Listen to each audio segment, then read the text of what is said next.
Welcome back. You're tuned into Market Fatafat, where we are getting you all the top buzzers in the trading session today. And now on the technicals, we're joined by Sneha Seth, who's a derivative analyst, Angel One, who's joining us, and Ravinder and Kanishka, of course, are back from our research team. Hi, Sneha.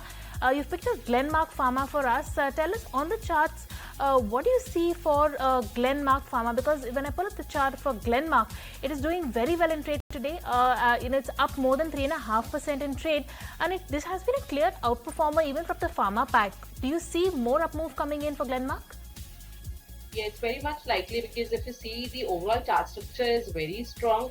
Today, this counter has made a fresh record high, and I believe looking at the overall chart structure, one can go ahead and take a fresh long in this counter. One can keep a strict stop loss of around 1830 and can aim for a target of 2020. All right, moving on to the next set of counters that are in focus today, and those are the NBFCs that are in focus. Now, remember, yesterday, Union Minister of Finance, Nirmala Sitharaman, had addressed the industry lenders, at the conclave of the NBC Conclave 2025. And according to her, according to the government, the long-term vision for the sector is that they're outlining the government's roadmap for NBFCs. The finance minister had represented a series of long-term policy goals, and some of the key highlights from the speech are that by 2047, NBFC lending should reach at least 50% of the total bank lending, up from the current 24%. 50% of the NBFC credit, should flow into high growth sectors like green initiatives, affordable housing, and MSMEs.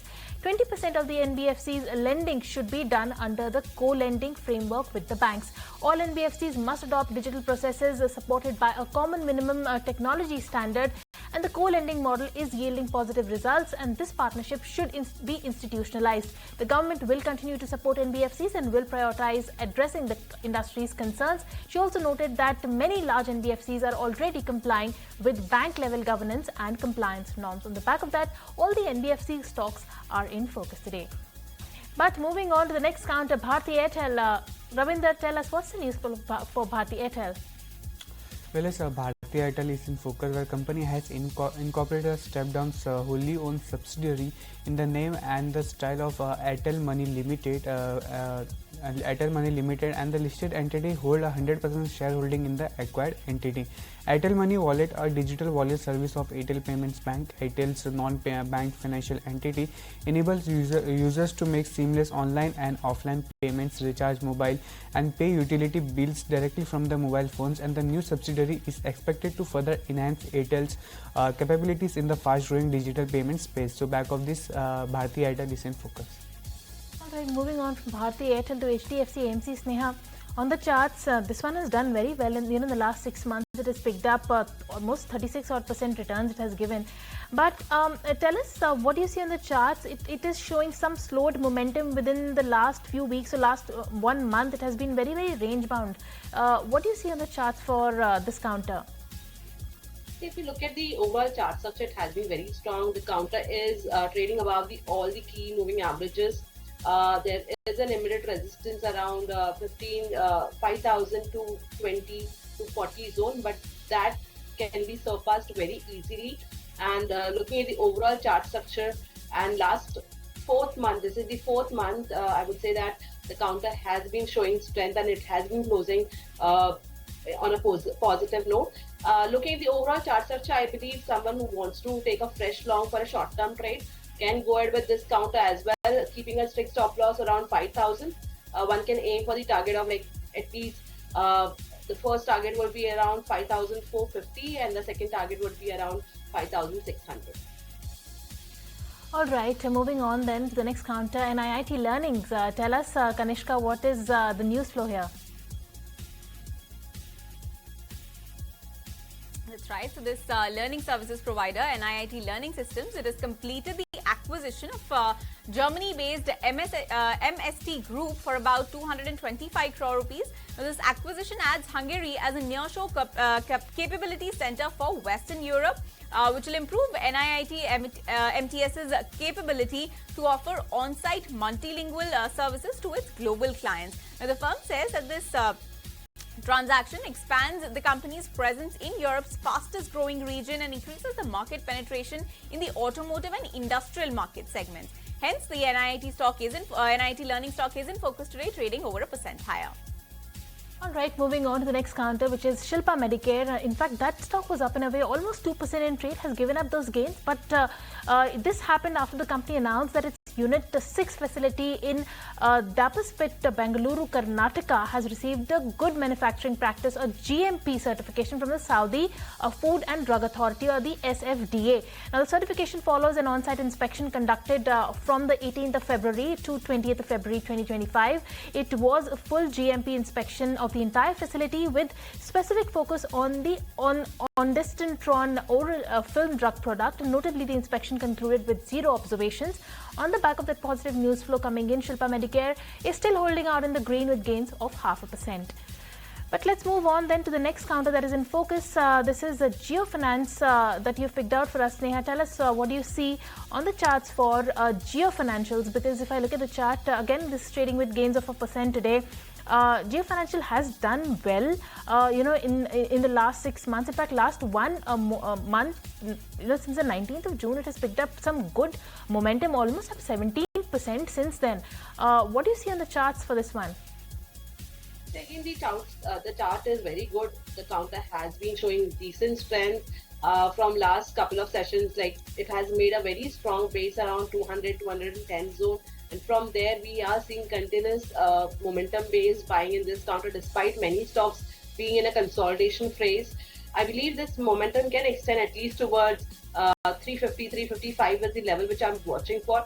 And once this counter surpasses this zone, then I believe we can even see the levels of 390s to 400 level is also very much possible.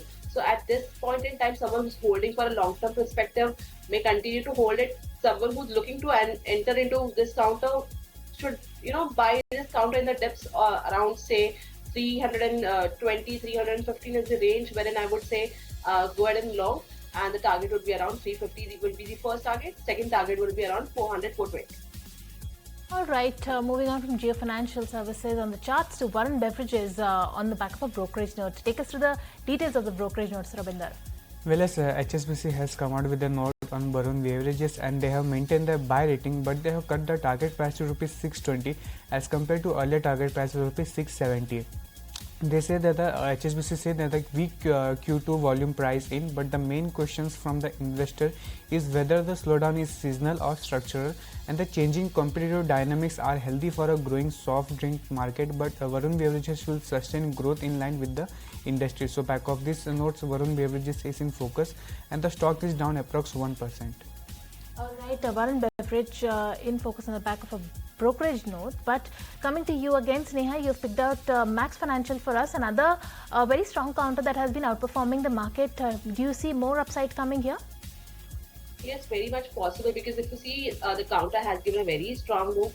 Recently, we have seen some pullback move, but I guess that has, this pullback move, we are seeing that there is a support zone which is forming around 1550 zone, and from those levels itself, we are seeing some fresh buying coming in today's session. The counter is already up by 1.5%, and I believe the counter may head again towards the highs, that is around 1650 and above levels are even very much possible in this counter. So someone who's looking for a dip to buy this counter can think of going long at this point in time, because it is placed around the 20 lemma now, and this zone generally acts as a support if the counter is very strong.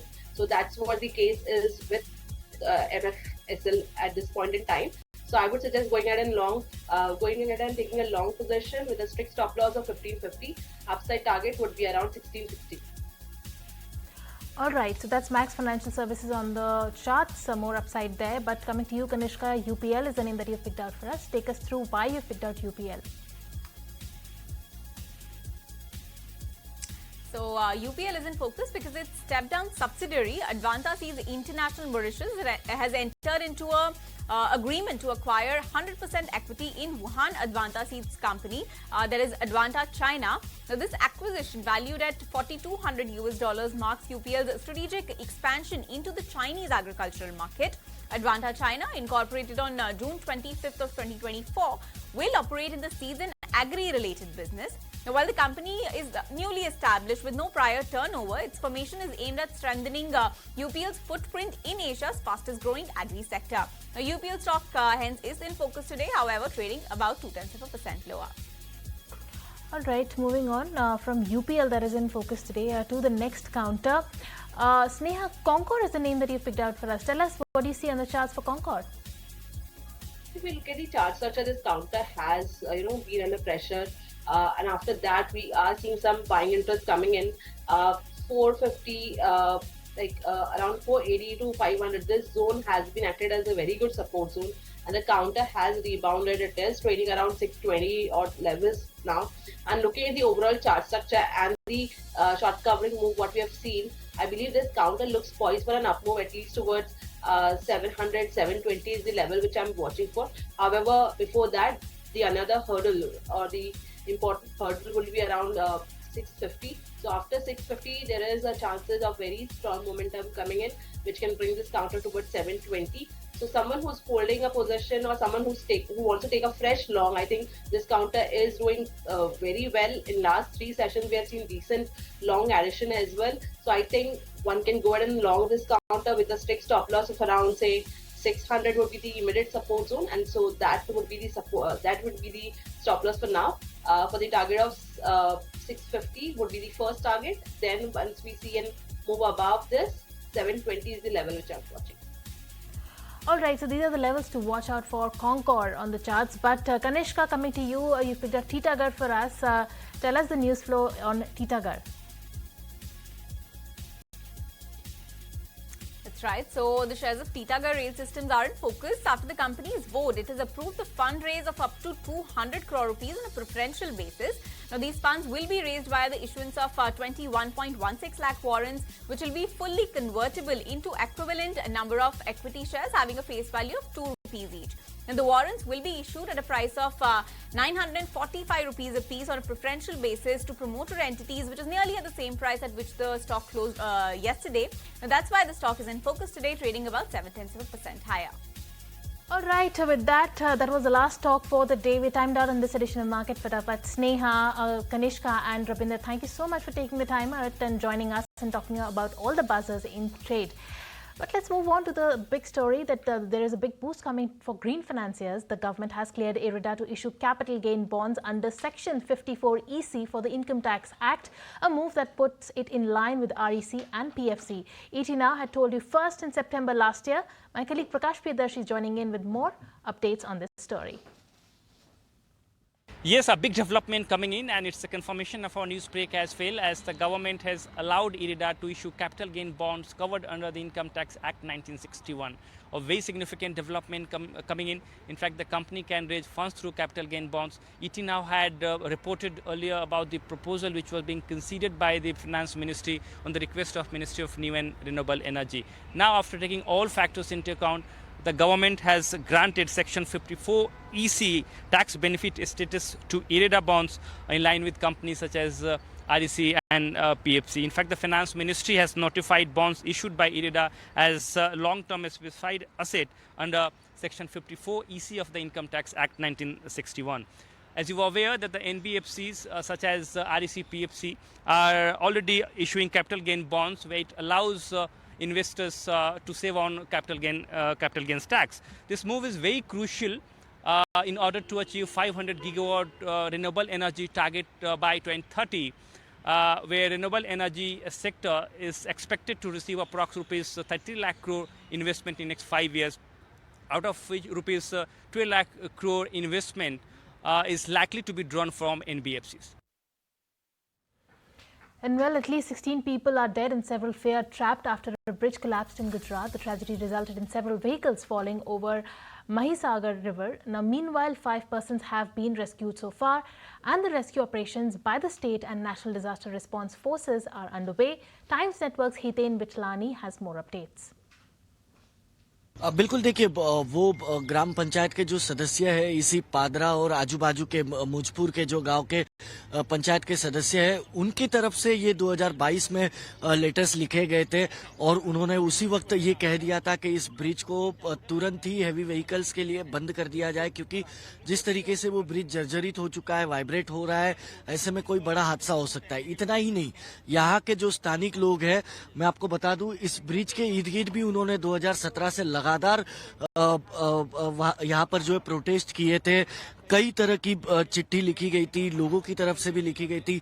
Ex MLA जिनसे कल मैंने बातचीत की थी, जो कांग्रेस के थे ex MLA यहाँ पर 2017 में, उन्होंने सीधे तौर पर कहा था कि 2020 में उस वक्त के जो मुख्यमंत्री स्वर्गीय विजय रूपाणी थे, उनसे उन्होंने सीधे तौर पर अपील कर दी थी कि अगर कांग्रेस एमएलए से किसी प्रकार की कोई दिक्कत है तो वो अपना इस्तीफा दे देते हैं एमएलए पद से, लेकिन इस ब्रिज के लिए कोई सॉल्यूशन निकाला जाए, वो अब तक निकला नहीं। हालांकि जो करंट एमएलए है बीजेपी के, उनका कहना है कि उन्होंने एक चिट्ठी लिखी, उसी आधार पर चीफ मिनिस्टर भूपेंद्र पटेल ने 212 करोड़ रुपए अलॉट कर दिए नया ब्रिज बनाने के लिए, लेकिन टेंडर प्रक्रिया शुरू हो उसके पहले ही ये हादसा हो गया। हालांकि ये इसीलिए ये कहा जा रहा है कि अगर इस ब्रिज को, ये जो टैंकर वहां पर लटका हुआ नजर आ रहा है, उस तरीके के हैवी व्हीकल्स के लिए बंद कर दिया जाता और उन्हें सौराष्ट्र के रूट के लिए किसी और रूट से डाइवर्ट कर दिया जाता तो यह हादसा नहीं होता।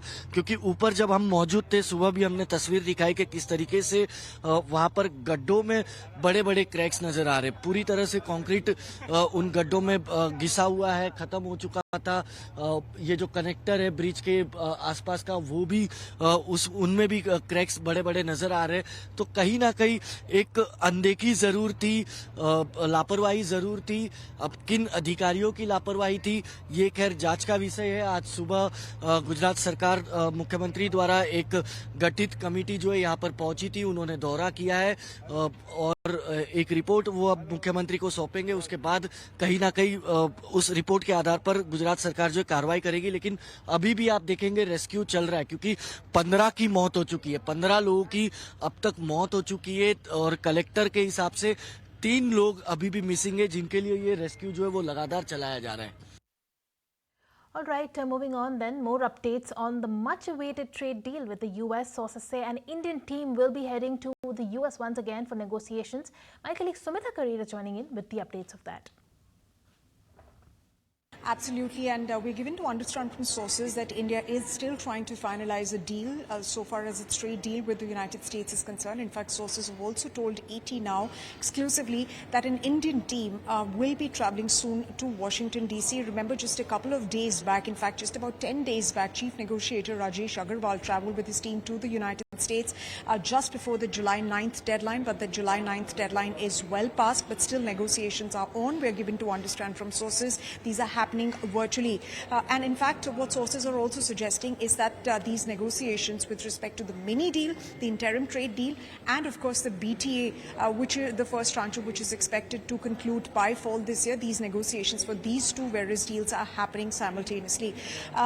Remember, we have been telling our viewers consistently that there have been challenges that are emerging as far as negotiations between India and the United States are concerned. India is in no hurry to seal the deal. There is no desperation on part of India to seal the deal because interests of its domestic industry and of course the sectors that it's trying to protect, for instance the agri and dairy sector, GM crops, those reign supreme. National interest is supreme, and this has essentially also been mentioned multiple times by Union Commerce and Industry Minister Piyush Goyal.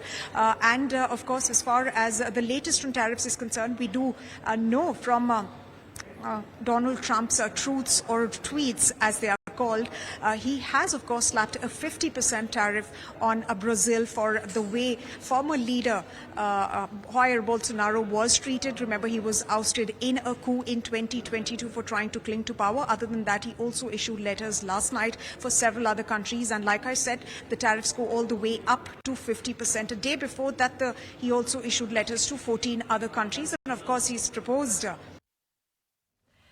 And well, moving on then, in an exclusive conversation with ET Now's KP Mahadevaswamy, CMD of NBCC shares company's growth roadmap ahead. He also shed light on new housing projects that are in the pipeline. Let's go across and take a look at what he had to say. हमारा जो last year का 25 का जो growth है वो almost 12,000 crore rupees हम top line का achieve कर रहे हैं, अराउंड 550 करोड़ रुपीस का पैट भी दे रहे हैं. सो सिमिलरली नेक्स्ट ईयर का टारगेट है हमारा 14 से 15,000 करोड़ रुपए टॉप लाइन होगा. इट विल बी मतलब ऑलमोस्ट 20% ग्रोथ होगा. बॉटम लाइन में 800 से 900 करोड़ का पैट होगा. सो न्यू सेगमेंट में हम रीडेवलपमेंट जो प्रोजेक्ट्स है वो टेकअप कर रहा है. 7 GPR after successful completion of 7 GPR है. नहीं तो वर्ल्ड ट्रेड सेंटर जो हमने बनाया आपको देखा होगा उसका 100% इन्वेंट्री सोल्ड हो चुका है. आपने ये जिक्र किया था अपने कॉन कॉल में कि फर्स्ट 2 क्वार्टर्स में करंट फाइनेंशियल ईयर की बात करें तो आपका जो ऑर्डर बुक साइज होगा उसमें आप 10,000 करोड़ 15,000 करोड़ का ऑर्डर बुक की उम्मीद कर रहे हैं. तो अभी तक क्या ट्रेंड है और क्या उम्मीद कर रहे हैं कि इस फाइनेंशियल ईयर के एंड तक ऑर्डर बुक साइज क्या रह सकता है? इस फाइनेंशियल ईयर में हमारा टारगेट है अराउंड 20 to 25,000 मिनिमम. अभी हम जो रीडेवलपमेंट प्रोजेक्ट्स कर रहे हैं वो एक एक प्रोजेक्ट कहीं 5,000 है कहीं 10,000 है. इतना बड़ा वॉल्यूम है. सो दिल्ली का अंदर भी रीडेवलपमेंट प्रोजेक्ट्स बनाना है. दिल्ली स्टेट गवर्नमेंट का साथ भी बातचीत चल रहा है. सिमिलरली वेरियस स्टेट्स का साथ डिस्कशन चल रहा है. All right, moving on then, IT bellwether TCS is likely to kick off its Q1 earnings season, and the results are expected anytime today, and muted to flat growth is what is expected amid headwinds from the BSNL deal.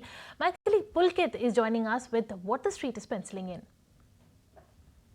If we talk about particularly with this TCS, the revenue is expected to increase by 0.9%, and in terms of USD, in INR terms, we are expecting an increase of around 0.1%.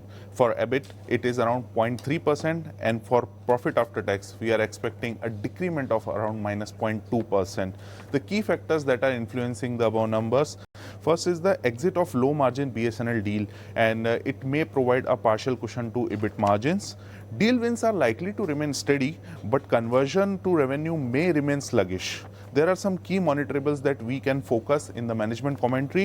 First one, majorly on the demand part, how the demand is shaping up. For FY26 guidance, the total deal win amount, the headcount and attrition rate, Gen AI trends, tariff impact, and US and Europe business outlook. One more thing that need to be focused is the segment-wise revenue. BFSI segment, we are expecting to remain stable, but if we talk about the retail, auto, telecom, that may remain soft.